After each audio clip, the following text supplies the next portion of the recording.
Bonjour à tous et bienvenue à la causerie du jour.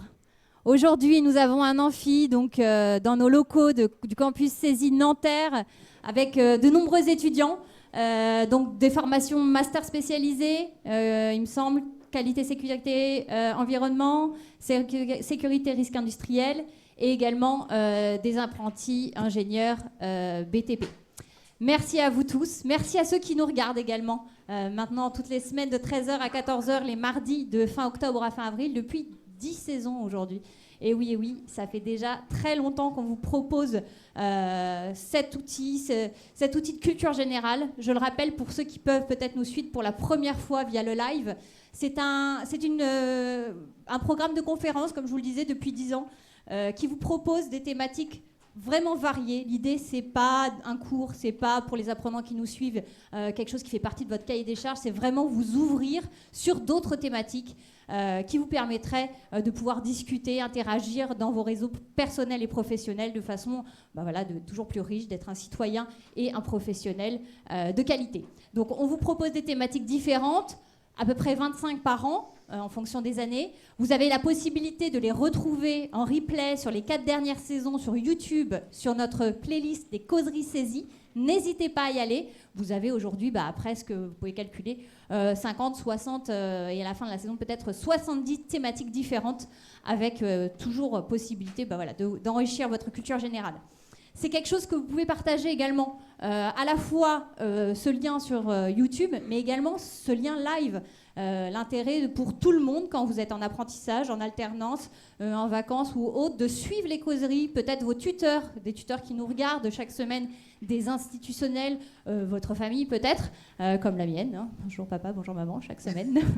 Donc je vous propose de relayer ce lien qui est gratuit, unique pour toute la saison. Diffusable, un petit clic à 13h, ça se ferme à 14h automatiquement, rien de plus simple. Donc vous n'hésitez pas, et puis voilà, vous pouvez suivre ça chaque semaine. Cette semaine, on a Madame Guetta qui est là, vous pouvez l'applaudir chaleureusement, une collègue de CESI. Merci. Une collègue à nous du campus CESI Nanterre. Je voulais aussi remercier tous nos autres centres qui nous suivent bientôt. 25 centres en France, CESI c'est 25 centres, vous le savez. Et possibilité évidemment à nos collègues enseignants formateurs, commerciaux, tous les postes qui nous suivent chaque semaine et évidemment vos collègues apprenants. Donc l'idée d'une causerie, c'est quoi? C'est une présentation et c'est un échange, évidemment, un échange avec les personnes qui sont en présentiel aujourd'hui, mais en distanciel aussi. Vous pouvez poser vos questions tout au long de la causerie et Madame Guetta y répondra à la fin via l'adresse mail suivante: causerie au pluriel @cesi.fr, causerie au pluriel @cesi.fr. N'hésitez pas et je me ferai porte-parole de vos interrogations.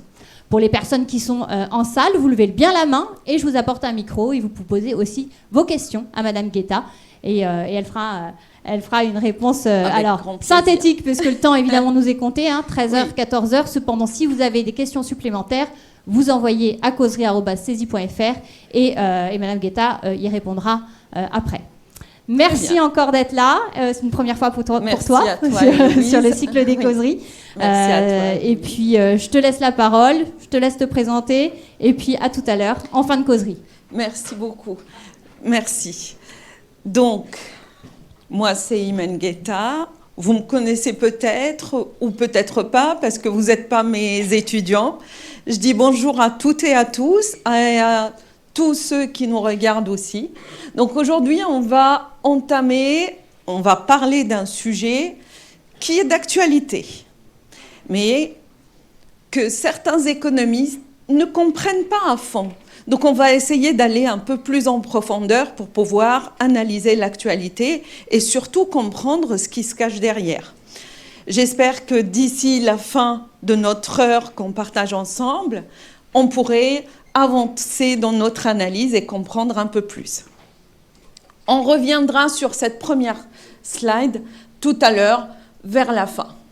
Donc ça, c'est notre plan. On va commencer par une définition et les sources de l'inflation, le scénario de l'avènement de l'inflation dernièrement et surtout depuis 2022, les effets de l'inflation, pourquoi on en a peur, pourquoi on ne l'aime pas, pourquoi elle est mal aimée cette inflation, la lutte contre l'inflation, comment on pourrait faire pour lutter contre, et les scénarios pour essayer d'analyser un peu plus et prospecter ce qui pourrait arriver un peu plus loin dans les années à venir.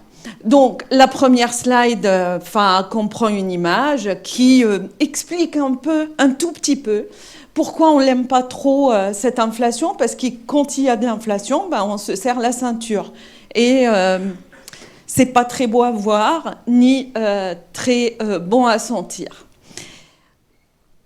La définition et les sources de l'inflation. Donc, on va commencer direct.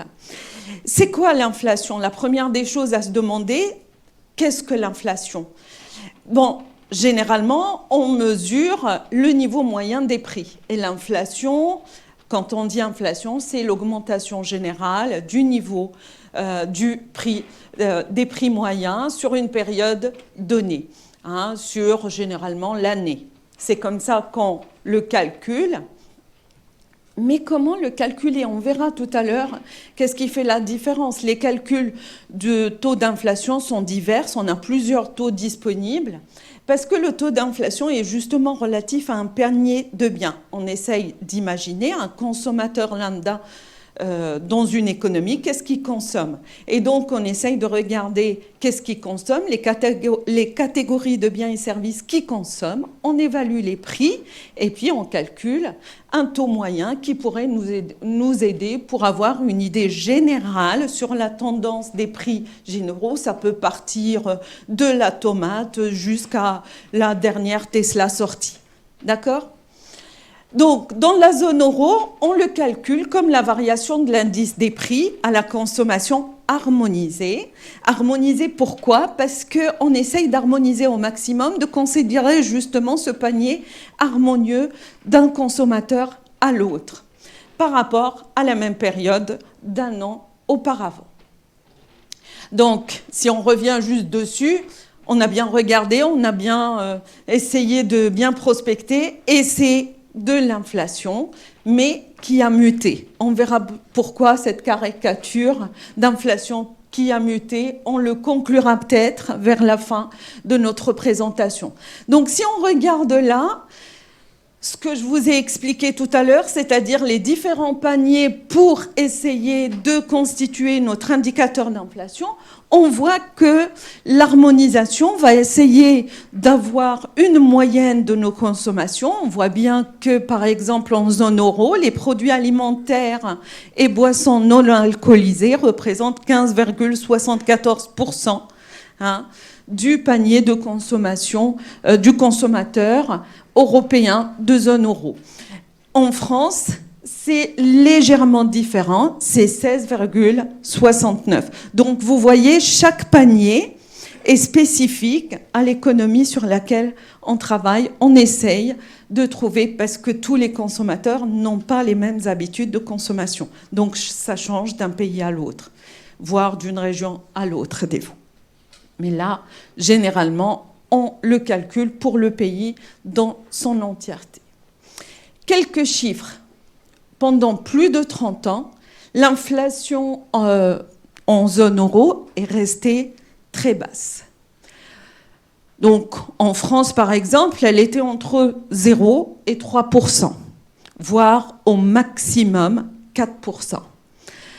En 2015-2016, et durant la récente pandémie Covid, elle a même été presque nulle, voire en dessous de 0, négative. Tellement, on comprendra aussi pourquoi, parce que la demande a tellement baissé que les prix se sont effondrés, mais on le comprendra au fur et à mesure. Depuis l'été 2021, l'inflation a brusquement augmenté en France. Entre juillet 2021 et juillet 2022, elle est passée de 1,5 à 6,8%. Donc, en l'espace d'un an, une accélération incroyable qu'on n'a jamais vécue jusque-là depuis la création de l'euro. Donc, il faut comprendre pourquoi, quels sont les moteurs de cette inflation pour essayer de comprendre comment essayer de la réduire, comment la maintenir sous contrôle. Donc, elle a même atteint, début 2023, 7,2%, ce qui est assez élevé.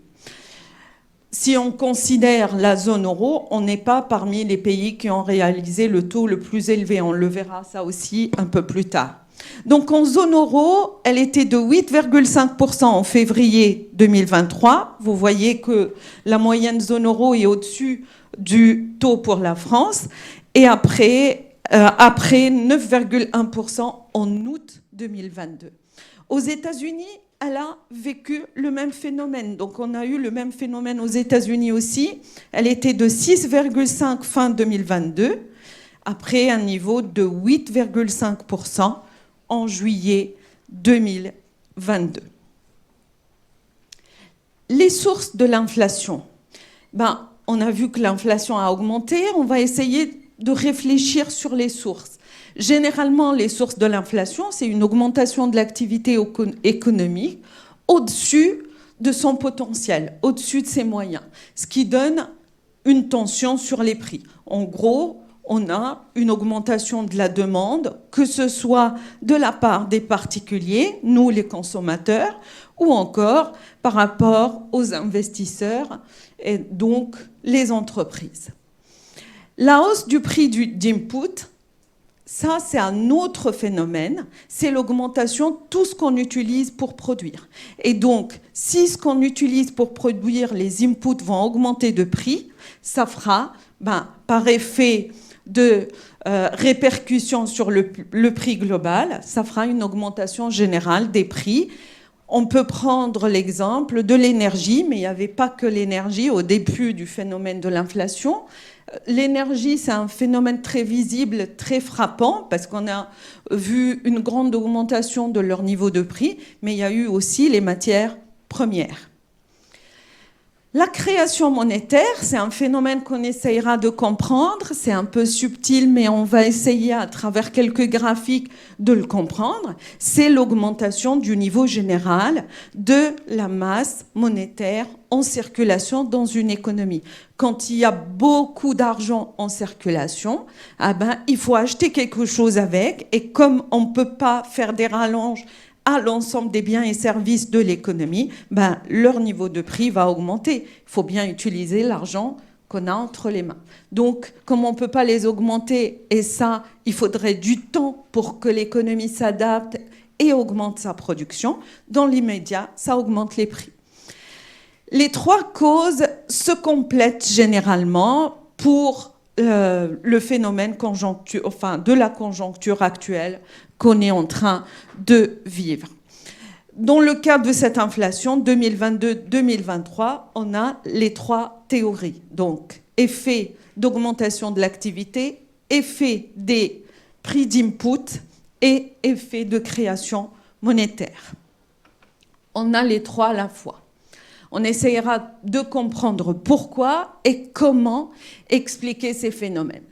Donc, si on voit ici l'effet de l'offre et la demande, pour essayer de comprendre un peu, on sait que l'offre et la demande, on a d'un côté la demande qui est une fonction décroissante du niveau général du prix. Vous voyez, on a des ingénieurs avec nous, donc on axe des Y, on a les prix, et les quantités, on axe des abscisses. Donc, généralement, la demande est fonction négative des prix. Elle est décroissante. Par contre, l'offre, elle est fonction croissante des prix. Plus le prix est élevé, plus l'entreprise est attirée par le secteur, parce qu'elle se dit, il y a de l'argent à se faire dans ce secteur-là. Donc, ils vont augmenter leur production. Ils prospectent une augmentation de leur marge. Donc, l'offre est fonction de croissance du prix. Et l'équilibre, c'est l'intersection entre les deux. Là, on a la quantité offerte égale exactement la quantité demandée. Et on a le prix d'équilibre. Si la demande est largement en dessous de l'offre, vous voyez, c'est typiquement le cas où on a un niveau de prix élevé. la demande diminue largement, les consommateurs ne sont pas très intéressés, donc la demande est très faible, la quantité demandée est faible, par contre, le producteur, lui, il est intéressé, il y a de la marge à se faire, donc la quantité offerte est plus élevée, ce qu'on appelle un excès de l'offre. Donc le niveau de prix est très élevé et les mécanismes du marché vont faire de sorte que ça va descendre petit à petit jusqu'à atteindre l'équilibre. Le phénomène inverse, on le voit dans l'autre sens, c'est-à-dire quand j'ai un excès de la demande par rapport à l'offre, c'est le cas des prix très faibles où le consommateur veut en consommer plus, par contre, il n'y a pas assez d'offres pour tout le monde, ce qui va faire une rareté et le prix augmentera automatiquement pour atteindre de nouveau l'équilibre. Donc là, si on a une demande supérieure à l'offre, le prix va être tiré vers le haut. D'accord ? Donc si la demande est supérieure à l'offre, on voit bien que le prix va être tiré vers le haut pour atteindre l'équilibre. Et c'est ce qui s'est produit juste après la crise Covid. Donc on a vu que la demande a vécu une relance. On sortait du confinement d'une période de crise. Donc la demande a redémarré, a augmenté d'un coup. L'offre ne peut pas suivre tout de suite. Parce que pour produire, ça demande un peu plus de temps. Il faut investir, il faut préparer, il faut recruter, etc. Et ça demande du temps, il y a un décalage. Généralement, ce phénomène prend un peu de temps, 6 mois, 1 an, mais il y a un réglage derrière. Là, c'est ce qui a démarré, c'était le premier déclencheur de l'inflation. Si on regarde maintenant l'autre côté, le phénomène de la monnaie. On a dit, s'il y a trop de monnaie dans l'économie, l'inflation, pareil, va augmenter. Regardons ici, on a un autre graphique. On a la valeur monétaire en fonction de la quantité de monnaie en circulation. D'accord ? Et la quantité de monnaie en circulation, on verra au fur et à mesure comment on pourrait la déterminer, mais généralement, c'est une création monétaire pour la faire augmenter ou la faire baisser. Pour faire simple, il y a d'autres indicateurs, mais pour faire simple, on va retenir celui-là. Le niveau général des prix, j'ai 3 axes ici. L'axe des Y, un axe équivalent, mais c'est celui des prix, et là, c'est la quantité de monnaie.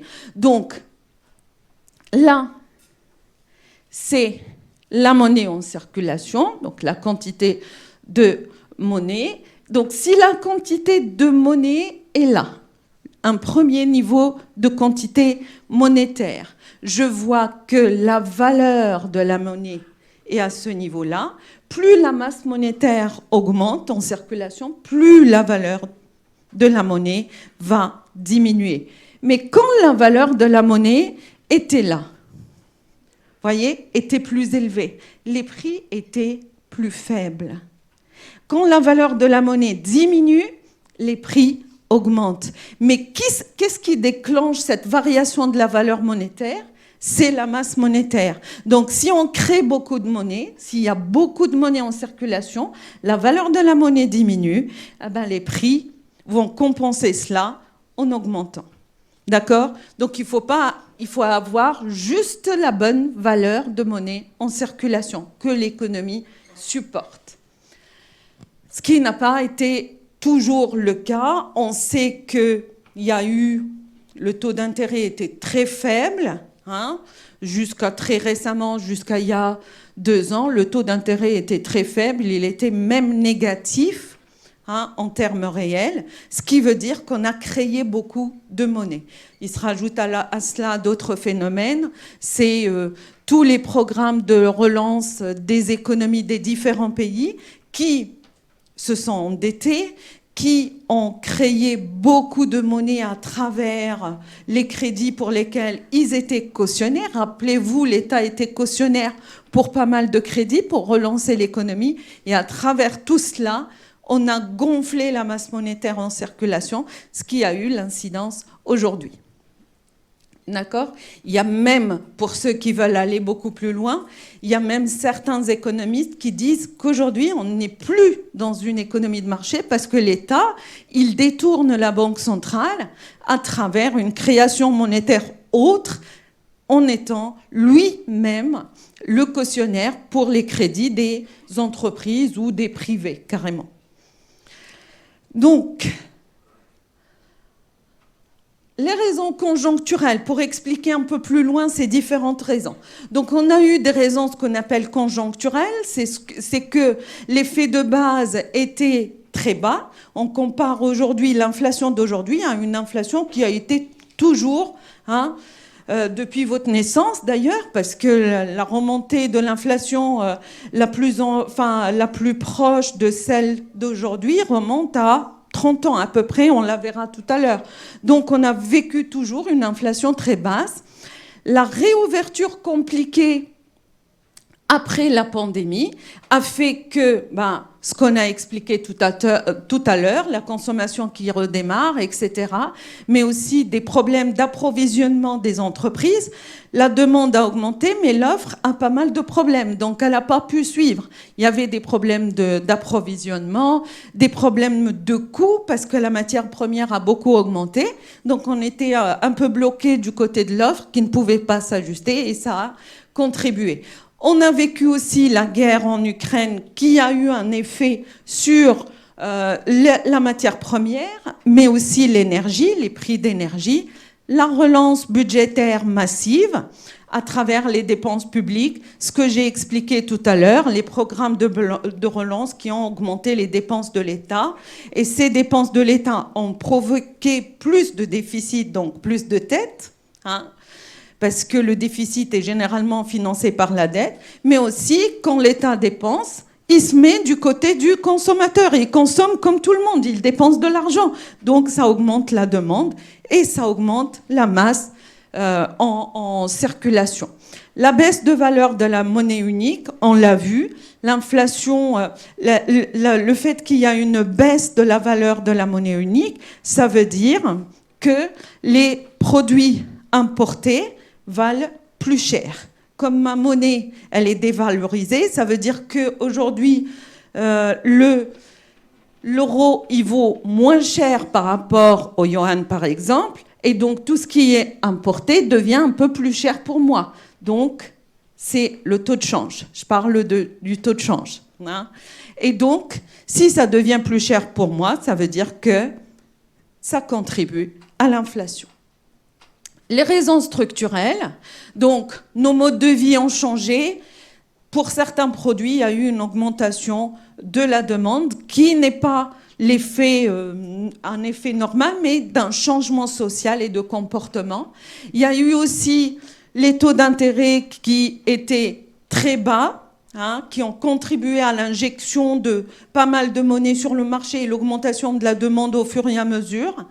La Banque centrale européenne a utilisé pour cela des méthodes classiques, mais elle a beaucoup aussi utilisé des méthodes peu conventionnelles, on appelle ça, ou pas du tout conventionnelles. C'est le quantitative easing.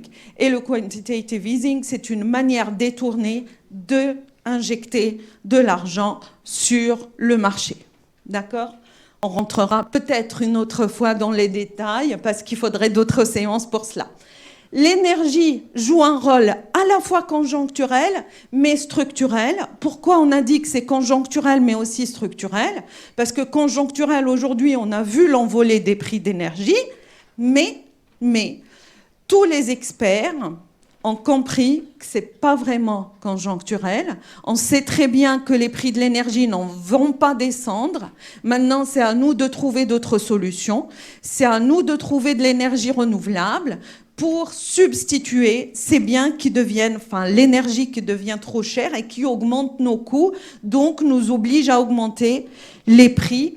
Et donc, on sait très bien que cette augmentation de l'énergie a été tiré par des tensions géopolitiques. Or, on vient de vivre la guerre en Ukraine. Aujourd'hui, il y a une grande tension au Moyen-Orient. Il y a une deuxième guerre qui menace de s'étendre au Moyen-Orient. Donc, ce n'est pas encore fini.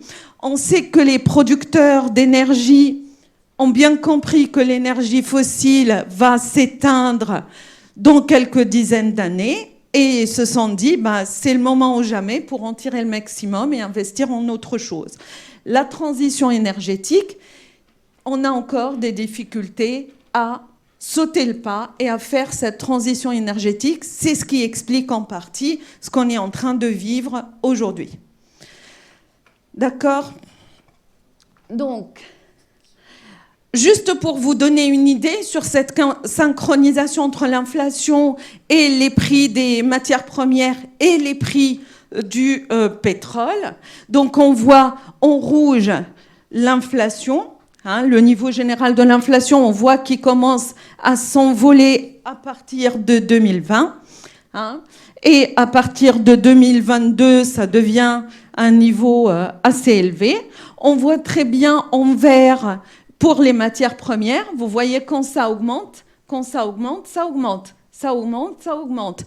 Un niveau moindre parce que notre niveau d'inflation, comme on l'a dit tout au début, c'est des paniers. Donc la matière première ne rentre pas dans tout notre taux d'inflation. Elle rentre dans certains paniers de biens.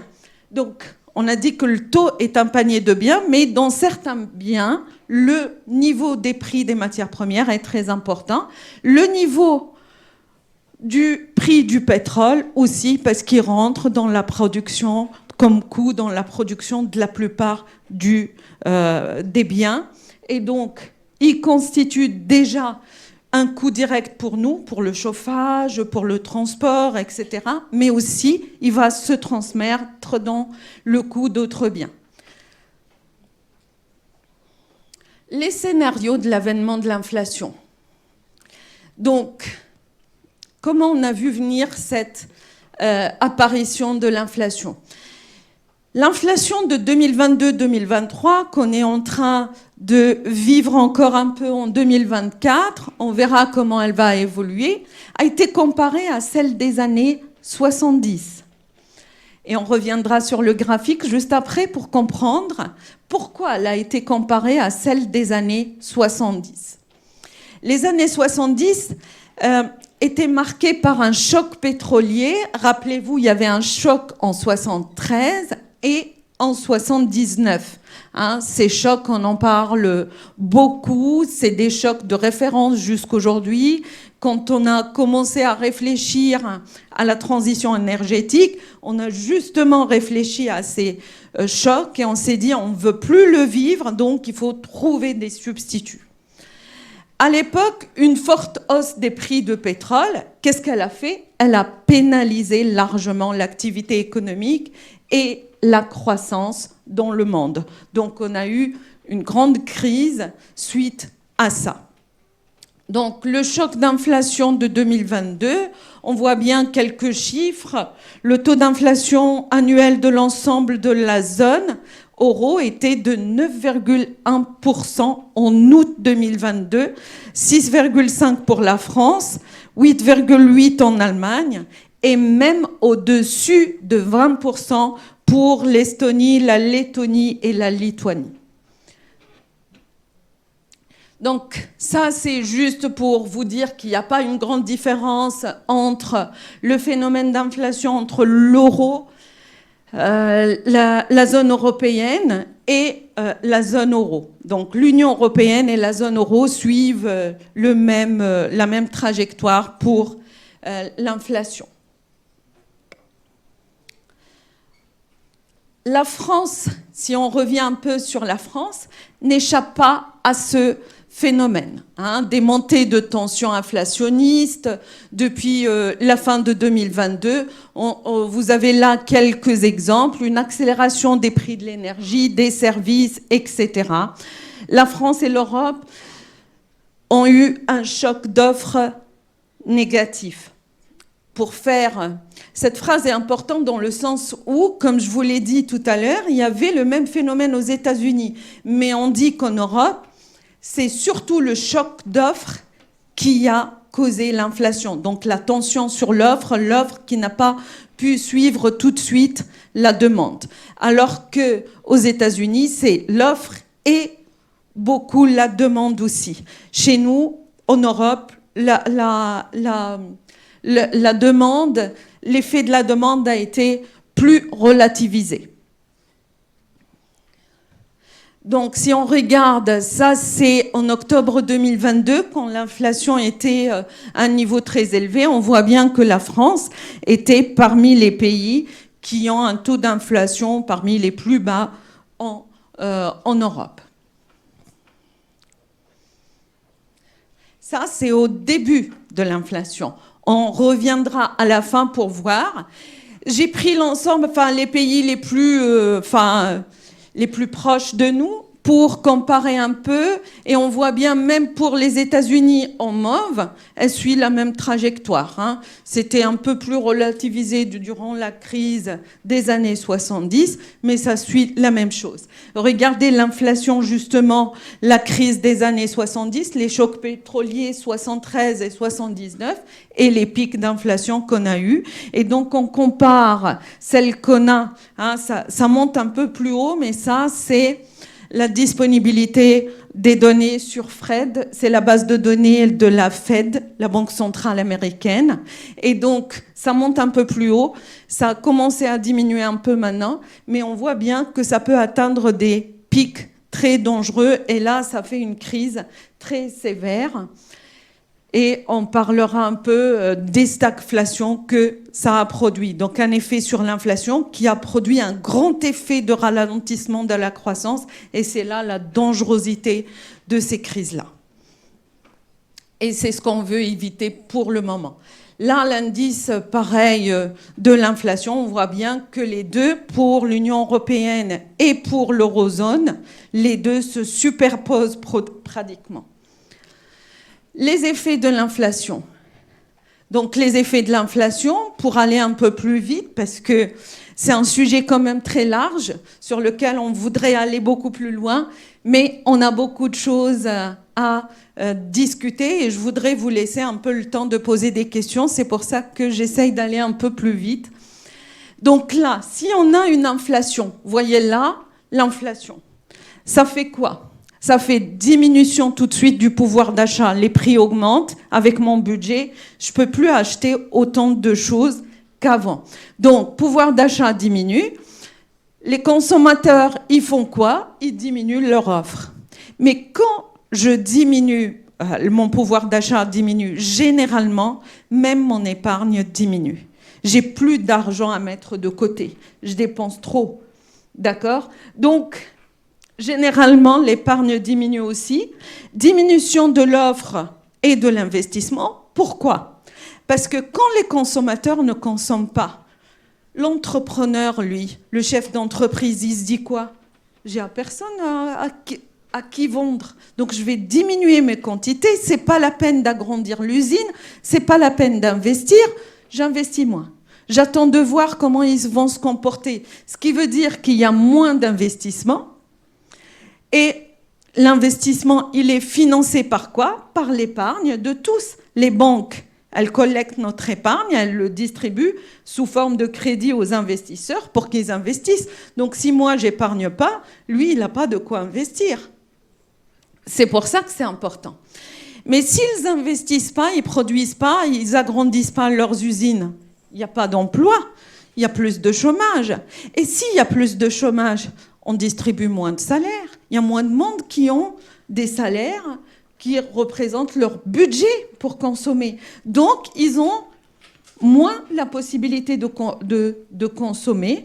Donc, on distribue moins de revenus, ce qui veut dire que ceux-là vont encore diminuer leur consommation. Et on reste dans une boucle qui est un cercle vicieux.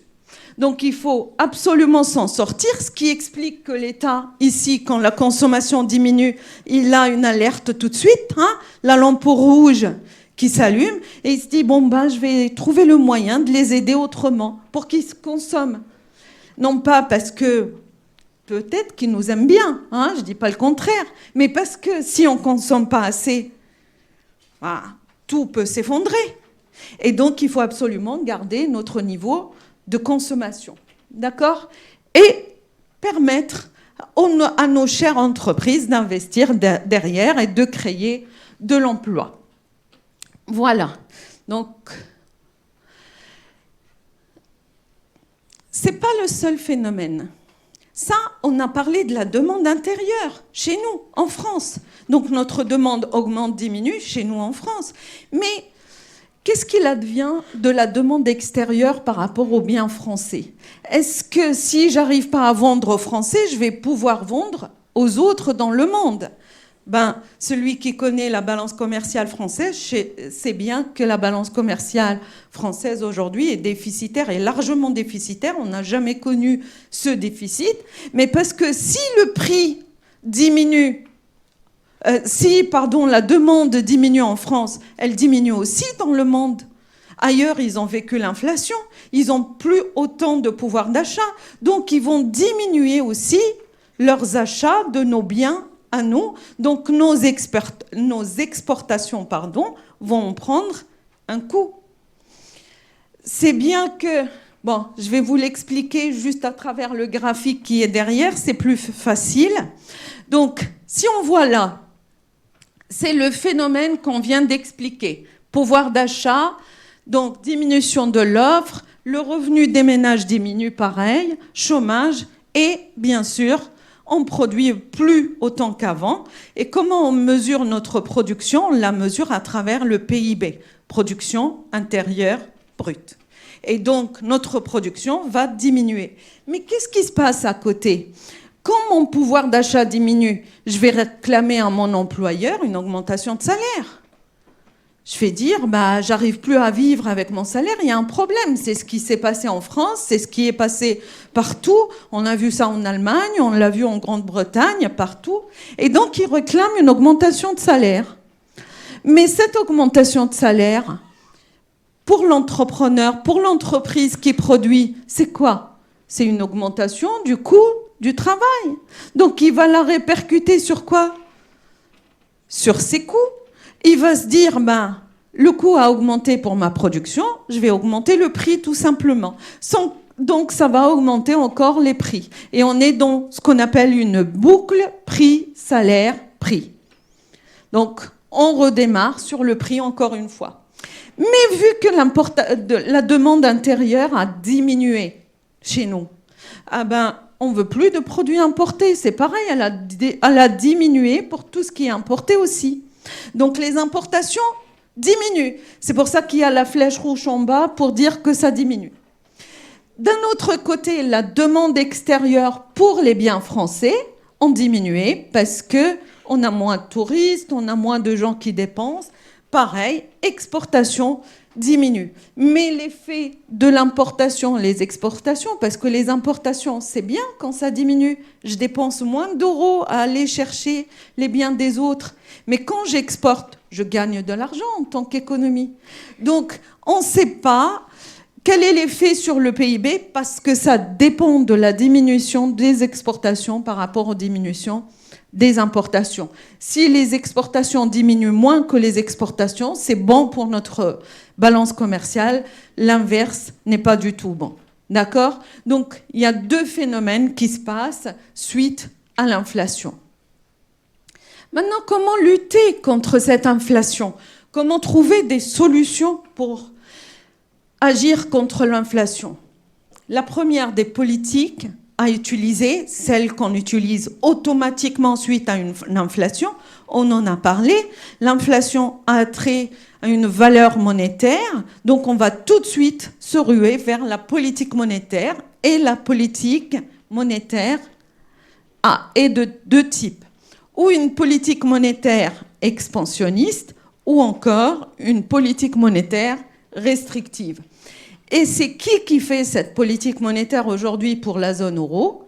C'est la Banque centrale européenne. C'est elle qui décide, puisque c'est elle qui contrôle tout notre système monétaire européen. Donc, si j'ai une politique monétaire expansionniste, ça veut dire quoi? Que là, il y a un problème, il n'y a pas assez de demande. L'inflation n'est pas très élevée, c'était le cas avant le Covid. Qu'est-ce qui s'est passé? On tire le taux d'intérêt vers le bas on propose un taux d'intérêt très faible, ce qui fait que le consommateur, il va se dire, ben, le crédit ne coûte pas trop cher. Hein. On avait un taux d'intérêt entre 0 et 2% vers la fin. Il était arrivé à 2%. Très longtemps, il était entre 0 et 1% en termes nominal.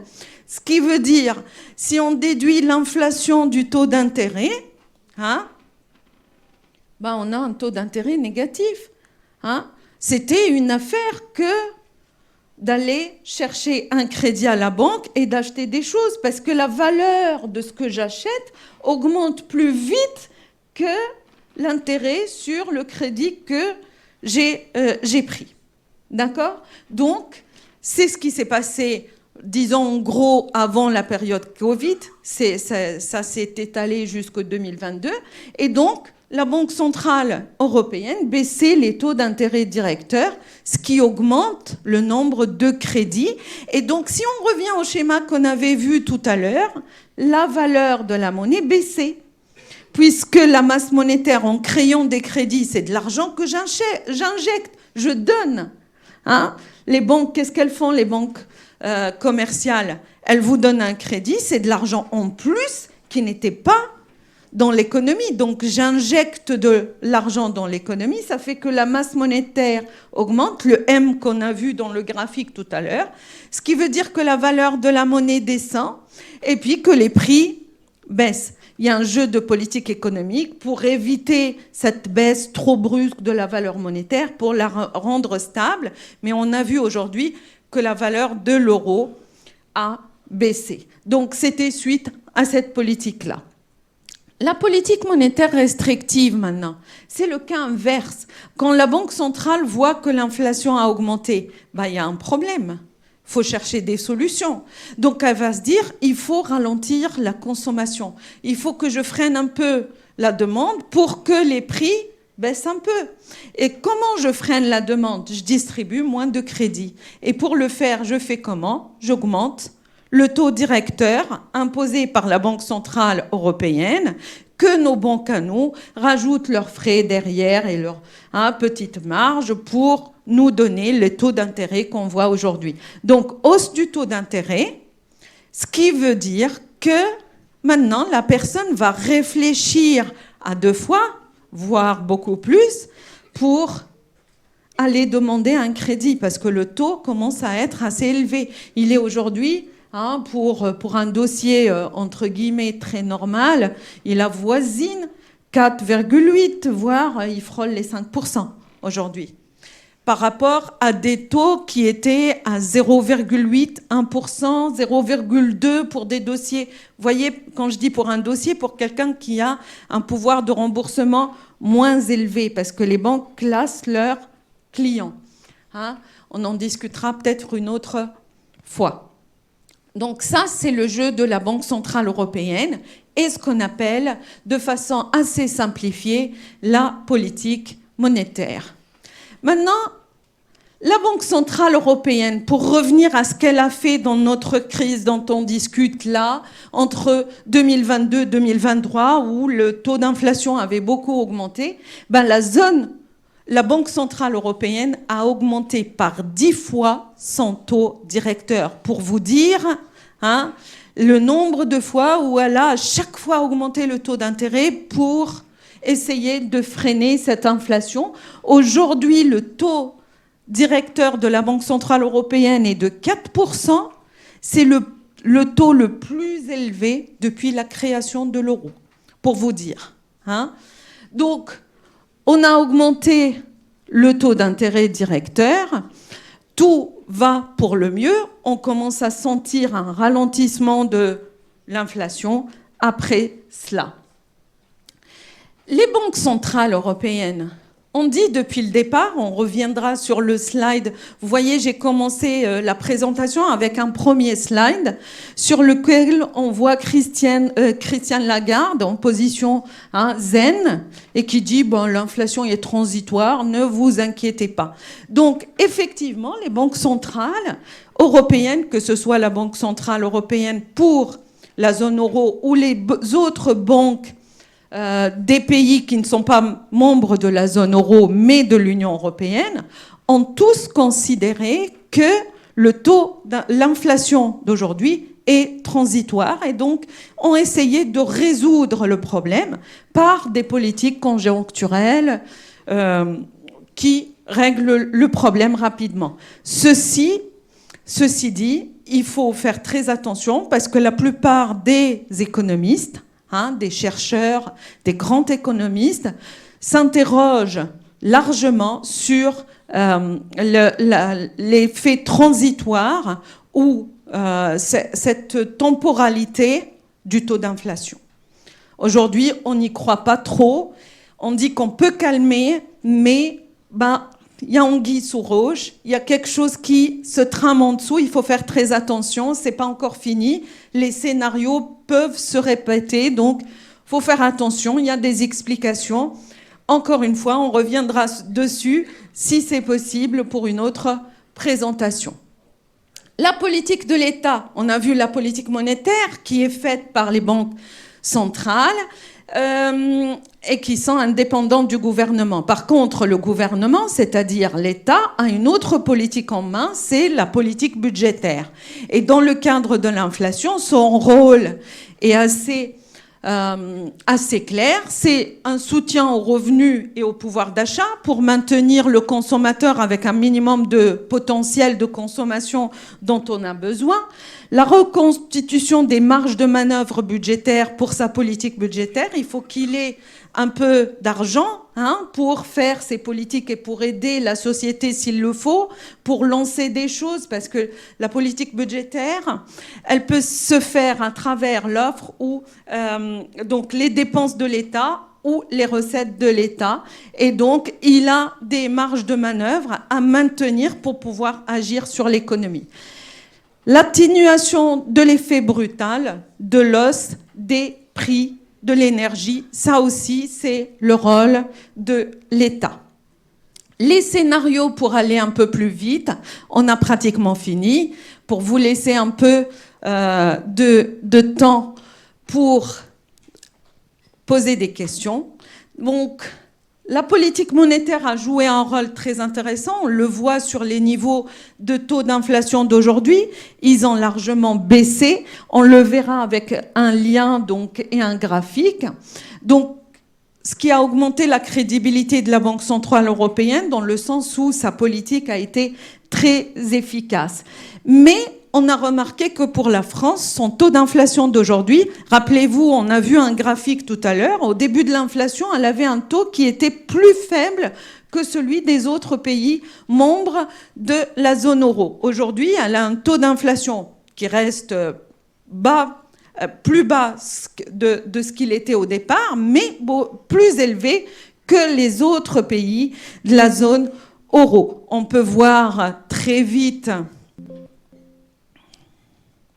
Bon, on ne peut pas l'ouvrir. Peut-être un problème. Oui, il faudrait que j'essaye. Mais ce n'est pas grave. On ira, on va le voir.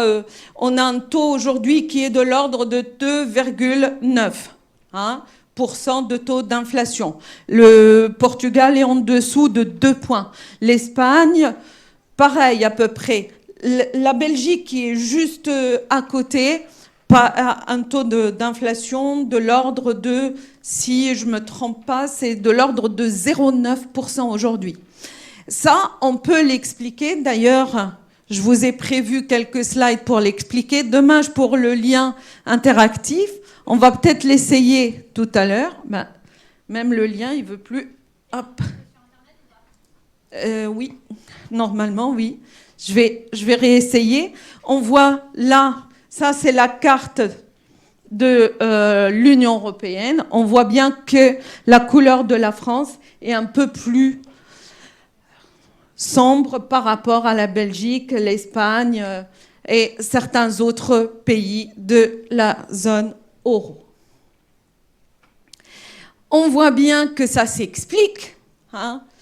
On a une explication. Ouais, ça a bloqué. Donc là, on voit bien l'avancement, le taux d'inflation du reste de l'Europe, en violet, la zone euro, et pour la France, c'est la courbe en vert, et on voit bien que l'inflation diminue pour tout le monde, sauf que pour la France, elle diminue moins. Elle diminue moins parce que c'est le prix de l'énergie, c'est pas l'inflation.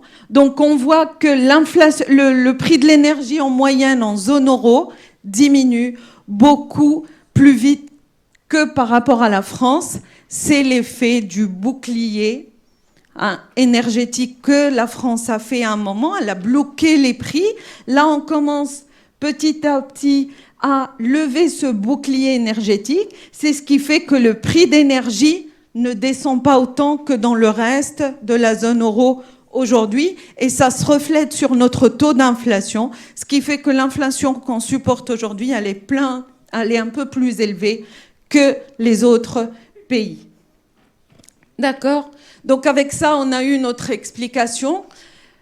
Je vous laisse un peu de temps pour vos questions. Si vous pouvez poser quelques questions, j'y répondrai avec plaisir. Levez bien la main si vous avez des questions. Sinon, ceux qui nous regardent, n'hésitez pas à poser vos questions à causerie@cesi.fr. causerie@cesi.fr. Alors, une question, j'arrive.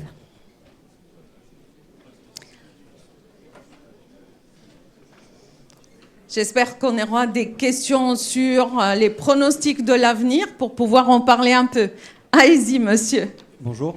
Bonjour.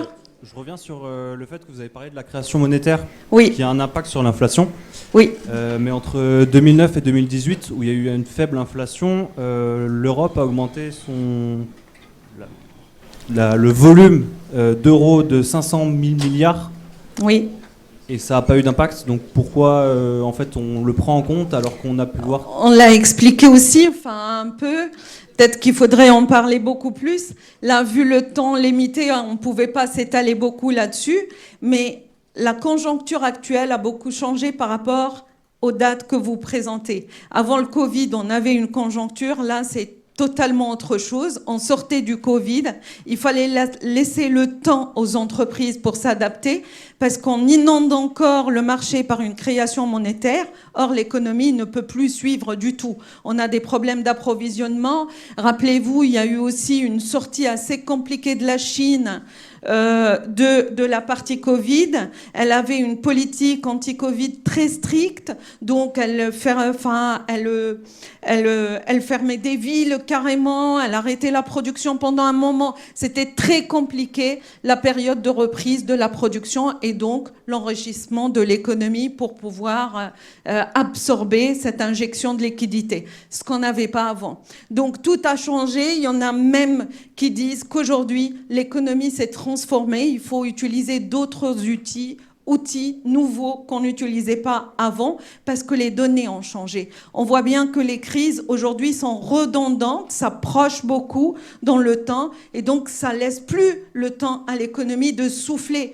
Or, l'économie, c'est pas des boutons sur lesquels on va appuyer et ça réagit tout de suite. Il faut un temps d'adaptation, il faut un temps pour une infrastructure, un agrandissement, des possibilités de produire plus. Aujourd'hui, je vois que la solution pour qu'on n'ait plus ce genre de problème, il faut une innovation.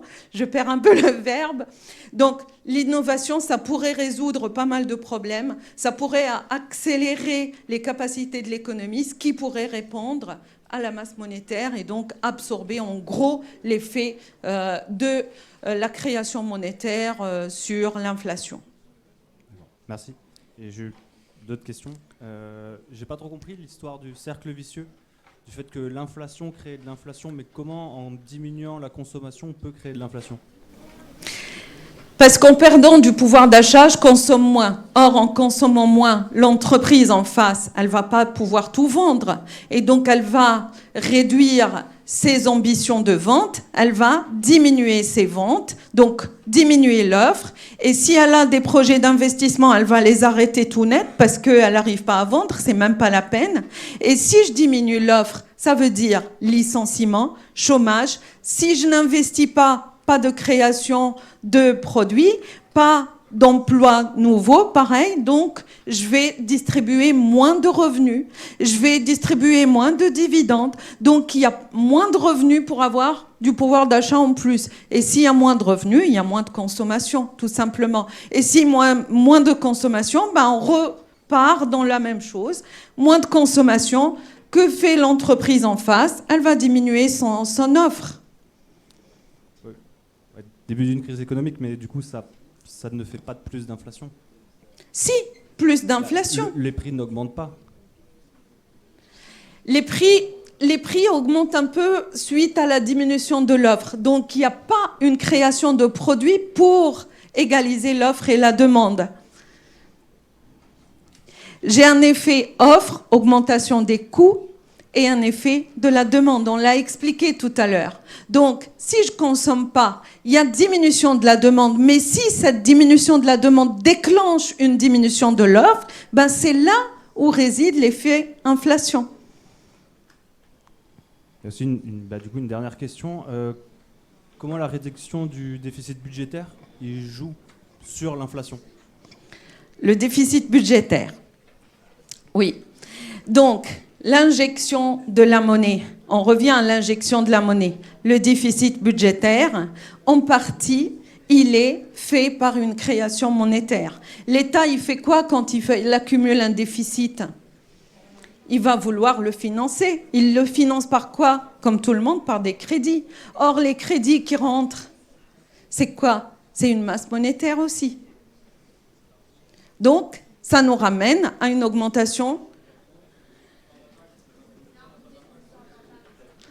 Il y a l'impact, il y a l'impact de la masse monétaire, mais il y a un impact par la demande aussi. Je disais, les questions, c'est par le micro, sinon on ne vous entend pas via le live. Une autre question par ici? On peut en discuter tout à l'heure, si vous voulez. Je commence par vous remercier de la qualité de votre présentation. Et merci beaucoup. Petite question concernant le retour d'expérience, vu que là on a vécu une inflation due à une pandémie, à un coût d'énergie. Est-ce qu'il y a des conclusions qu'on peut tirer et avoir pour demain, vous voulez dire? Pour demain, et avoir un plan pour gérer mieux les crises à l'avenir. Actuellement, on reste. Le titre de la présentation, c'était c'est pour quand la fin des turbulences. Mais en fait, on est encore en période de turbulences. Donc, pour l'énergie, on ne prévoit pas une diminution des prix de l'énergie. On avait vu tout à l'heure, j'ai fait un slide pour les prix d'énergie pour dire que la plupart des économistes croient que c'est une augmentation structurelle aujourd'hui pour plusieurs raisons. Pour des problèmes géopolitiques, on les a vus, pour des problèmes de la nature même du bien. Les pays producteurs aujourd'hui, ils ne jouent plus le jeu, donc le prix ne va pas baisser. Et il faut une transition énergétique. C'est pour ça que j'ai dit tout à l'heure, l'innovation est cruciale aujourd'hui. Si on a une solution pour la conjoncture économique qu'on est en train de vivre, c'est l'innovation. Il faut arriver à sortir une nouvelle vague d'innovation qui nous sort de l'ancien modèle pour partir de quelque chose de plus grand qui a un potentiel beaucoup plus large. Mais il n'y a pas que cette conjoncture-là. On voit bien que donc on a des chantiers en cours. Il y a plusieurs choses qui peuvent jouer là-dessus. Il y a aussi le consommateur qui change de comportement. Il y a les entreprises qui ont des problèmes d'approvisionnement aujourd'hui. Il y a plusieurs des entreprises. Je pense que le chiffre de l'INSEE est plus de 30% des entreprises aujourd'hui, aujourd'hui même. Donc là où l'inflation a commencé à diminuer, ont du mal à recruter. et ont du mal à retrouver les ressources. Ça, c'est un problème qui freine encore l'offre. Donc, la diminution de l'inflation reste pour le moment un peu fragile. Alors, on avait pas mal de questions en attente, que ce soit sur le live ou encore en salle. Malheureusement, on doit conclure puisque le format des causeries, vous le savez, on finit à 14h. On va remercier chaleureusement Madame Guetta. Merci. Merci. Pour les questions que vous m'avez envoyées, il n'y a pas de souci, je les transférerai et vous aurez vos réponses. Pour les personnes intéressées, vous n'hésitez pas à poser vos questions donc à causerie@saisie.fr ou voir Madame Guetta dans les locaux. Avec plaisir. Pas de je suis problème. du Saisie, donc vous pouvez me trouver quand vous voulez.